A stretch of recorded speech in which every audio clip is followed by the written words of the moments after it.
शुक्रवार को एक बात कह रहा था क्लोजिंग में, या तो न्यूट्रल जाइए या कोई एक पुट ले लीजिए अपने पास। अब अगर आपने ली है तो ठीक है, नहीं ली है तो भी ठीक है, कोई दिक्कत की बात नहीं, बट एग्जिट हो चुका था। आशीष 24,800 पे, 25,000 पे, 24,900 पे 3 कॉल राइटर्स ने बहुत स्ट्रॉन्ग ग्रिप ली है, लेकिन ये गैप डाउन उनके कॉल राइटिंग्स के जोन से बहुत नीचे होने वाला है। करीब करीब 300 अंकों का तो है ही। लिखा ये रपीस कॉल्स के स्टैट्स 24,800, 500, 900 और 25,000 पे। ये 24,500 की पुट करीब 33 लाख का आउटस्टैंडिंग ओआई होल्ड करती थी। मैं इस बात के लिए इसका जिक्र नहीं कर रहा हूं कि ये बड़ा ओआई होल्ड करती थी, याद रखिएगा इट्स अ सीरीज बेस। ये इस नई नवेली सीरीज का बेस था 24,500। और एक और इंपॉर्टेंस है इस लेवल की, दैट्स 24543, 24,543, जो कि 20 डे एक्सपोनेंशियल एवरेज है। और अगर आप पिरामिड्स में देखें तो आई थिंक शायद अभी आपके स्क्रीन पे वीकली पिरामिड्स आएंगे, लेकिन मंथली पिरामिड्स का टूटना यानी बेस का टूटना अमूमन अगले 4-5 दिन के लिए काफी पेनफुल होता है। यहां पर तो शायद आपको सिर्फ रिफ्लेक्शन मिलेगा, 24,800 पे, 900 पे कॉल राइटर है, लेकिन 24,500 पे बड़ा पुट राइटर है मंथली। मेरी अप्रोच क्या रहेगी?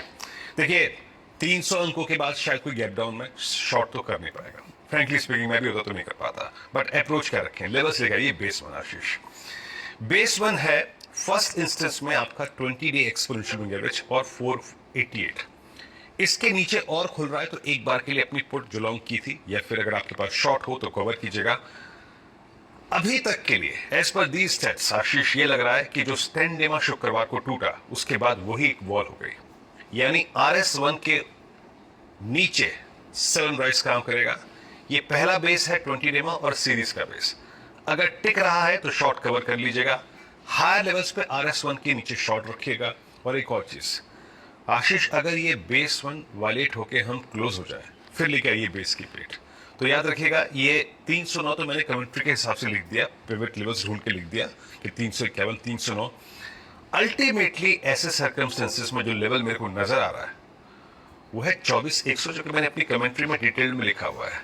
24,100 वीकली चार्ट्स पे 10 वीक एक्सपोनेंशियल मूविंग एवरेज है, जो कि हमने बजट डे के दिन भी ड्यूरिंग दैट कोलैप्स छुआ था। तो पहला वीक पॉइंट 24,700 हो गया, 800 हो गया, जिसके नीचे आप सेल राइज कर सकते हैं।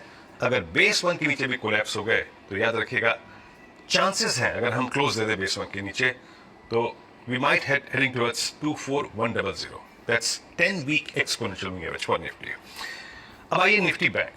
निफ्टी बैंक ने अभी तक आशीष अपने 50 डे एक्सपोनेंशियल मूविंग एवरेज को तोड़ा नहीं है। अगर आप शुक्रवार का भी चार्ट देखें तो इसने नीचे आने के बाद 51,000 से क्या स्ट्रॉन्ग पुल बैक दिया, 51,500 तक का एग्जैक्टली 50 डेमा पे आया, 10 डेमा तक का पुल बैक दिया।